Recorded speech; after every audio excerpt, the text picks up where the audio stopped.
On Monday, a splinter group of the Forum for Democratic Change, commonly known as the Katonga faction, kickstarted countrywide consultations on whether to form a separate political formation.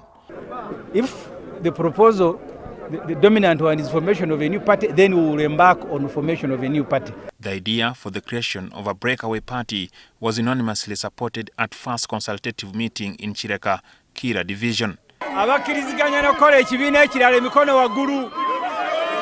A section of people in active politics are okay with the move of creating new political parties. When the Katonga group identifies the Nandara faction or the Nankumbi faction as one that is working for Museveni, then it is against the ideology of ousting Museveni out of power.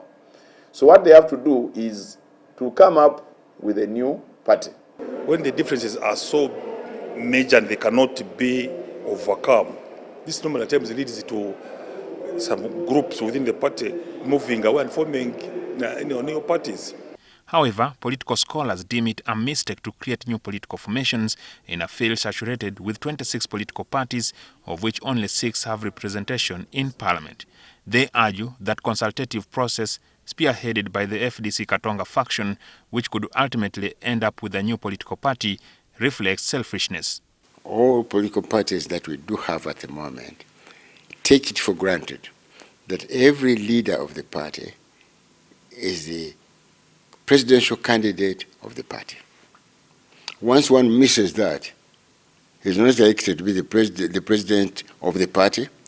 He therefore concludes, therefore, I'm not going to be the presidential candidate.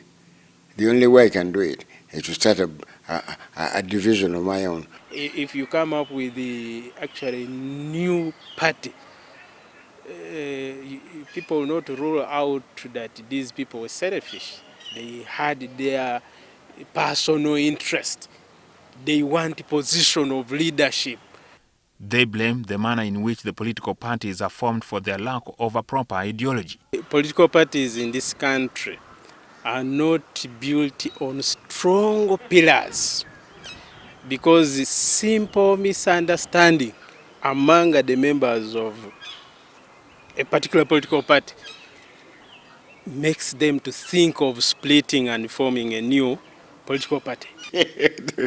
No, the ideology is something bigger than removing the present government. That's the common thing everybody aims at. That's the main aim of every political party, to win the office and to hold it. But you win it for what? Towards the 2021 general elections, 2 political parties, that is the Alliance for National Transformation and the National Unity Platform, which metamorphosed from existing political vehicles, came into being. Although NUP managed to become the largest opposition party in parliament with 57 MPs, Alliance for National Transformation produced none.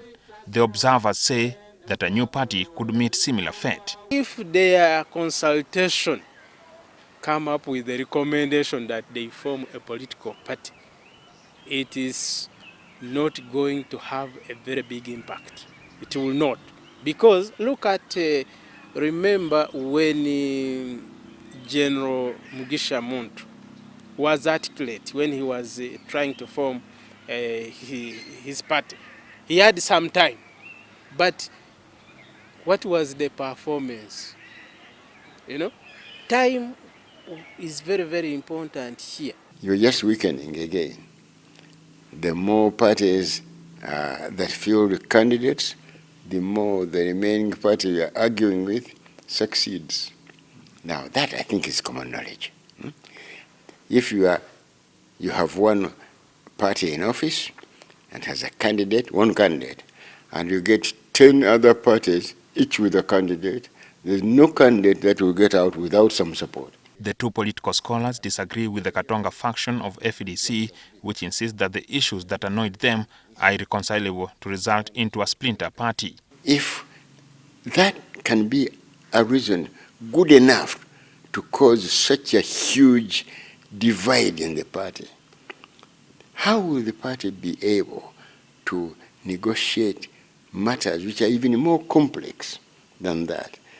Matters which are even more troublesome to the entire country than a mere just a few millions of shillings. We're not even talking of billions. Their advice to opposition political parties is to develop proper mechanisms of cushioning themselves from being deliberately disorganized by the regime in power. The experts argue that opposition parties should form coalitions or pressure groups since they hold a single intent, which is to drive the ruling party out of power. Jackson Onyango, NTV.